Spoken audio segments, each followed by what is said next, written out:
Hey y'all, it's Chris from Frontsite. So it finally came in. I think on a previous video I told you that I actually won a pistol when I was out in Vegas at SHOT Show. And the pistol came in. It went to my favorite gun store. Super nice people down at CNS Shooting Sports in North Charleston, South Carolina.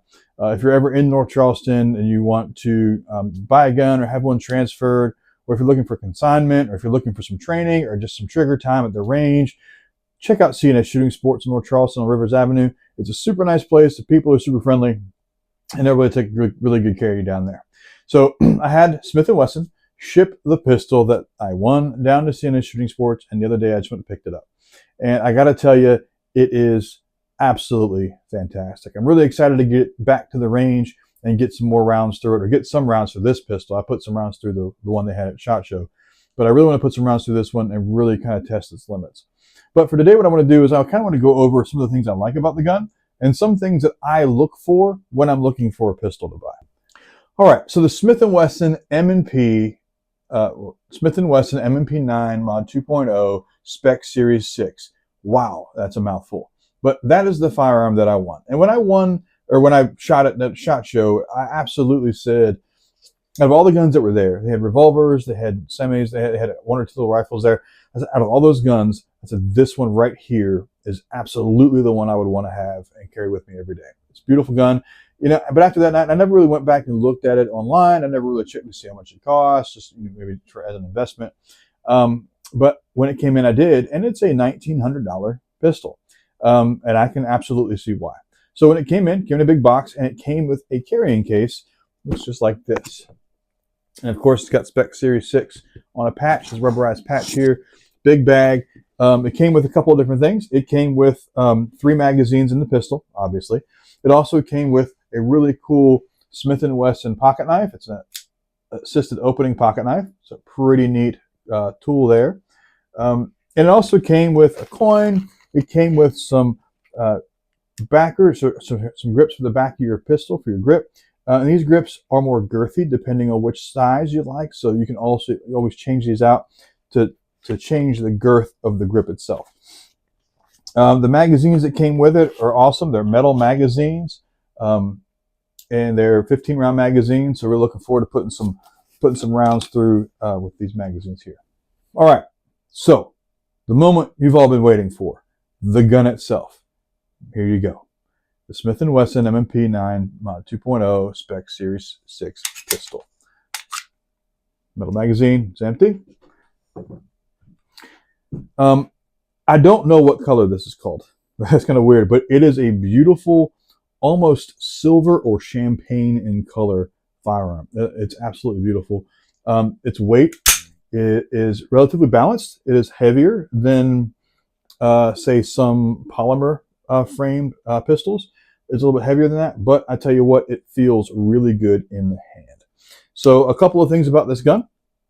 I'll start from the front. It has the serrations on the front of the pistol. So in case you want to do a quick press check right here, like some people like to do, look fancy, you can do a press check. It has the slide cut out here. Regular night sights on the front and rear. Nothing too fancy. It does have a spot for your weapon-mounted light. If you want to put a weapon-mounted light here, I would say for this one would be like the Nightstick TCM10 or the Streamlight TLR7 Alpha would go really well here. You could probably get a bigger one on as well, but it just depends on the kind of holster and the type of lights you prefer on your firearm. Quick and easy takedown. It has larger, or I'll say extended, slide lock and slide release levers. It's ambidextrous, so you can do it on both sides. It also comes with the stippling on the grip itself. Now you have the smoother piece on the frame here, and these are added on, obviously. I really like the feel of this. I like stippling. Some people don't. Some people like it smooth. I really like the stippling because it feels like sandpaper. Some people put skateboarder tape on their grips just to help with that grip. I've never done that. I never liked the skateboarder tape because I don't like messing up my pistol like that. I like to have something that's built into the gun itself. And I really do, and some people don't like it, but I really like the flared magazine well. Here it gives you a spot for your pinky. The trigger guard itself here by your middle finger is rounded, which is really nice. And it is a mid-sized compact pistol. Really, really nice pistol. I've put it in a inside the waistband holster, and it fits pretty well. It feels good. It is, you can tell that's there. It's got some weight to it. However, it's not overly burdened that you have to like really cinch your belt down. It came with the Aimpoint Acro P2, which is a fantastic duty-rated red dot closed emitter. If you're into red dots, which I am, it is a really good tool, really good optic. And really the only downside that I think to Aimpoint Acro P2 optics is just the size. It does look similar to the short bus that I used to ride on going to school as a kid. So that being said, it is still a fantastic red dot. It holds at 0. You can beat the crap out of it, and it does really, really well. So I'm looking forward to getting some more rounds through this pistol specifically. But that, in a nutshell, is what I really like about it. One other thing I really like about it, that flat trigger. This flat trigger is, yeah, it's got some push to it. Like we push down and you take the slack out, right? You can feel that, but it's a very, very crisp trigger press. So I do like the trigger. It is a flatter trigger, which is nice, but I do love the trigger as well. So a lot of good things about this gun. I'm going to take it to the range, and I will do some videos out there at the range of me actually shooting it to kind of show you, or can tell you and show you what I like and what I don't like about it. But from what I remember from shooting it at SHOT Show, there wasn't anything I didn't like about this gun. This will definitely be a everyday carry pistol for me.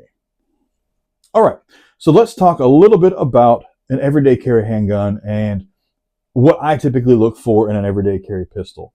So everyone has different perspectives, and everyone has different things they like about guns and what they don't like about guns. So this is just my opinion. There is a little bit of, I guess, science behind some of this stuff, but it's really just based on my law enforcement experience for the last 20 years. And what I've seen on the range as an instructor for the last 12 to 15 years. So some things I think about when I want to go purchase a everyday carry. First of all, can you carry it every day? What happens is people buy these guns and they're absolutely massive, full-size Glocks as an example, full-size SIGs, whatever, 1911. And they try to carry it, and they try to carry it one time, and they realize, not going to work inside the waistband. Okay. If you don't like carrying inside the waistband, that's fine. That's a preference. Some people like carrying outside the waistband. So if you're carrying outside the waistband, typically you can afford to have a larger frame firearm that you can carry outside the waistband. The larger frame ones are not going to work inside the waistband. So if you're looking for something to carry inside your waistband, do not buy a larger frame pistol. Medium-sized compact to a subcompact models are probably the best bet. Now, the other thing they look at is, other than just size, is where obviously are you going to carry it. And we just talked about inside the waistband. If you're going to carry outside the waistband, that's good, but you have to remember, what state are you in, right? If you're in a state that doesn't allow open carry, then you're going to have a problem. Because what happens is, especially in the warmer months, you're not going to be wearing a lot of clothes that help conceal anything that's going to be outside the waistband. Even in the summertime, down here in South Carolina, if you're wearing a t-shirt, it's going to be very, very difficult to conceal anything, even inside the waistband. So you have to dress appropriately for yourself to carry that firearm. And that's very, very difficult for some people because, like, man, I can't carry this gun because that tight muscle shirt that I wear all the time and them tight jeans that I wear all the time isn't conducive to carrying a pistol. Well, you have to ask yourself the question, is my safety and security more important than my style or my sense of style and how I dress? So what's more important to you?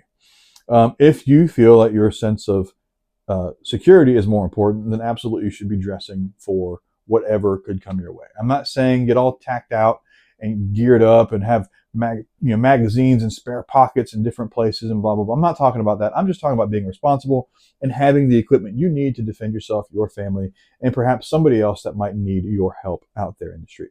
So that being said, when I typically look for a firearm, I look for something that I'm going to be able to carry every day. And with any type of clothing that I'm wearing. Because I do typically dress for not just the season and the temperature, but I also dress to be able to conceal a firearm if needed. So when you're talking about size and you're talking about carryability, typically the mid-size to the small subcompact pistols are better. Now, the other thing is, when you're talking about a firearm, you want to get one that's sized, that fits you, but also a one that's going to enable you to train on a regular basis, okay? A friend of mine named Jason, he runs Cypress Tactical Solutions here in South Carolina, did a video and talks about guns he sees on the range and how it is easier or more difficult to train with certain types of firearms. And in that video, he laid out perfectly how it is very, very difficult to train with a very small pistol, but very easy to carry. While you have a gun that's full-size pistol that's very, very easy to train with, but very, very difficult to carry. So you kind of want to find something in between, obviously, right? Something that you can train with that's not going to be a burden to you, not going to be too whippy, not going to be too light, but something also that is small enough that you can carry on a daily basis. That is the perfect blend of both. And if you are able to find that, there's a lot of guns out there that for you and your body type and your style might be better for you. Guns similar to the Glock 43 or 42, I'm just using Glock because I'm mostly familiar with Glock, to a full-size Glock 17 or 21, which I never suggest. Or if you're a 1911 person, what size 1911? Like I have a Kimber Pro Covert 2. That is a good size to carry, and I carry it, I haven't carried it in a while because it's just, I got other guns now too.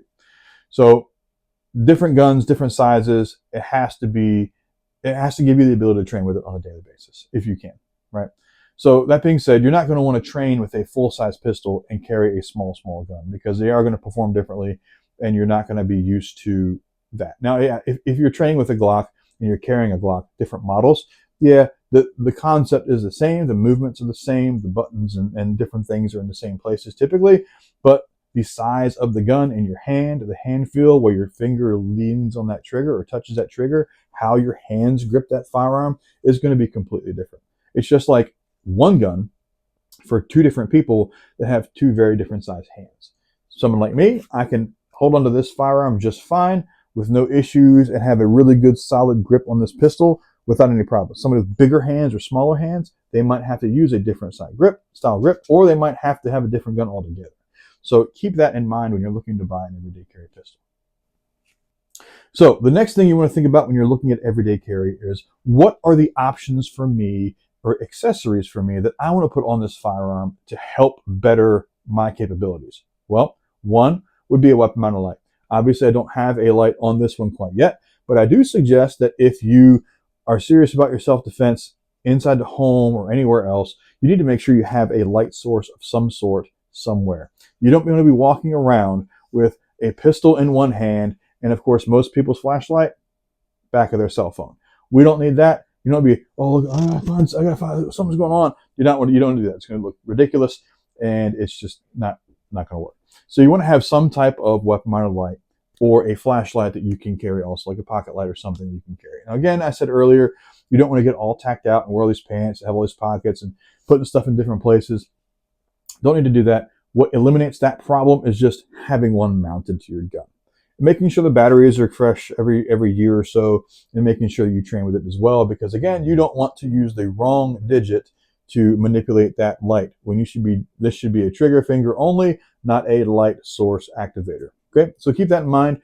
A weapon mounted light is a very good option for any kind of everyday carry. Now keep in mind, if you are carrying a pistol such as this, which is already in the mid-size already, you want to make sure you're not carrying a light that is too big for it, because that light, again, is just going to add to wherever it is that you're putting it. Okay, so if you're carrying appendix carry, or if you're carrying 3 o'clock, anything inside the waistband, it is going to add size to that holster, which adds size to your printability, and it's going to show a little bit more. So just be careful with what kind of light you put on your firearm as well.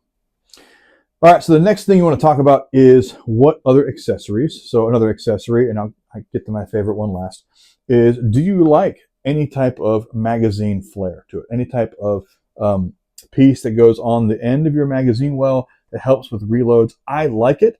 This one here especially is really nice because it is a little bit slimmer than some. Some are flared out and are pretty wide open. This one, however, is not bad, and it does give me that spot. Since my hands are a certain size, it gives me that spot for my pinky, right? So I love that there, especially when you're shooting with a red dot. Having that pinky, the ability to apply that pinky pressure is going to be pretty important. So I do like that. It does help make reloads faster. The only negative side that I have ever seen with a flared magazine well is in our Glock 21s or a similar type polymer grip firearm, where the magazines are also polymer, and sometimes in the summer heat, if it gets stuck, you can't get your fingers in here to strip the magazine. Now, how you can combat that is if you are using metal magazines. Metal magazines typically drop free with no problem. Sometimes the spring in there also helps. So you just pushed it right out there, no issue. So that is also helpful. But again, those polymer magazines, especially in Glocks, are typically a little bit more difficult. 9mm, not as bad. When you're looking at the 45 cal, it does cause some issues from time to time. So, you know, if you want to add a flared magwell, they make these aftermarket parts. A lot of different companies make them. Just find one that is suitable for your pistol specifically, and that's not going to be too big to really, because it does, if you put a t-shirt on top of this, if it was more flared out, it would show more when you have your t-shirt over top of it. All right, one of the last things I want to talk about with this gun and with any everyday carry pistol is your sight system, right? So your sight system is anything from iron sight to red dot that you utilize to get a good sight picture on target to enable you to hit and eliminate that threat quicker than anybody else, right? Or as quickly as possible. So iron sights, first of all, this one, like I said earlier, has small, very small iron sights. They are night sight. They are night sights, so they do glow a little bit. The problem with night sights in general is if you're using a light source, that light source will drown out those night sights. So they almost become useless at that point, right? Because you're not going to be able to see them. You're going to see the outline of your sights. You're not going to see the glow of the night sights, right? So if you're using a weapon-mounted light especially, and you turn that light on and you come up on your iron sights and you get those iron sights, you're only going to see the iron sights. You're not going to get to see the glow of those green dots, which is actually better because you can be a little bit more precise in your shooting there. So find sights that work best for you and that work best for that pistol. If you want to do a red dot, I definitely suggest having backup iron sights that are raised enough to where you can utilize them if your red dot goes down. There are other ways that you can shoot and engage a threat without using a red dot if that red dot does go down, if it's broken, if it's occluded, if the battery just dies. There are ways you can utilize it without iron sights, but I always suggest having iron sights on there just in case, because you never know when the day chooses you. If your red dot was left on too long, you forgot to turn it off, or didn't have an auto off, or whatever, the battery just weak and dies. A lot of things can happen. Murphy is a pain in the ass. So just make sure you are keeping your batteries up to date, but also too, you have some kind of backup system for your firearm. And if you don't have a backup system, know how to utilize it and train with a down optic. Okay, there's, like I said, there's a lot of different ways. I'm not getting to that here today, but just keep that in mind as well. So when we're talking about optics, you want to think about there's two different types of optics that go on pistols. Open emitter, closed emitter. Open emitter, when I think about open emitter, I think about the Trijicon RMR, the OG, the original red dot that was out there for law enforcement use. So EOTech has a really good open emitter. I used the Gen 1 model, which had some issues, but they updated and fixed those issues. The E-Flex was a really good pistol optic. Don't know about duty rated yet, but it was really good for what I used. I carried it for a couple of weeks, maybe like a month and a half, and I never had an issue with it. So it was also really good. If you're looking at closed emitters are ones like the Aimpoint Acro P2 or the Holosun 509T. Those are two different options you can look at, but there are a lot of options out there, right? I know Swamp Fox has a lot of really good optic options. Aimpoint is a fantastic company. I love Aimpoint. Vortex is also a really good company.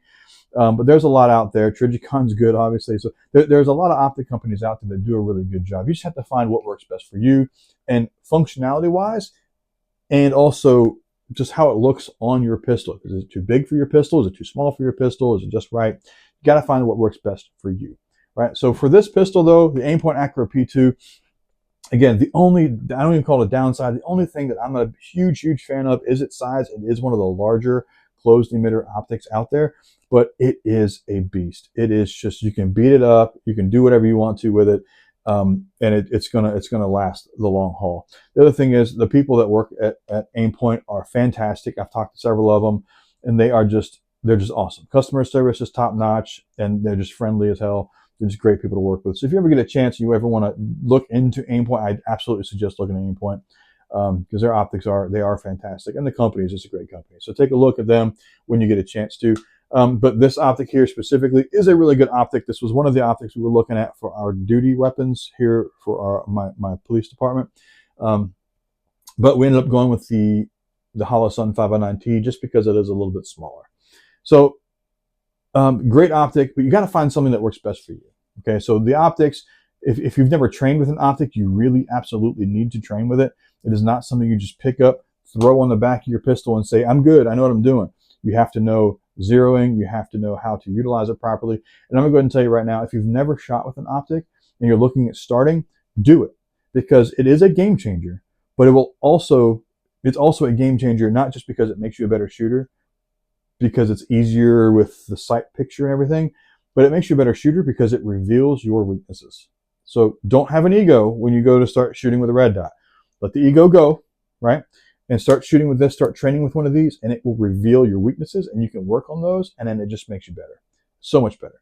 So if you were to take something like this off and go back to iron sights, your shooting is going to be much better because your weaknesses and your faults were revealed to you more easily through the use of a red dot. So definitely, I suggest 110% get a red dot on a pistol, get a red dot on a rifle, and really start working it, training with it, and utilizing it and seeing how well it works for you and seeing what you can do with it. It does make you a little bit faster, but the only downside with red dots, and I've seen this a lot especially with rifles, is when you throw a red dot on something and you zero it and you're good to go, it does give you a sense of confidence, but sometimes overconfidence.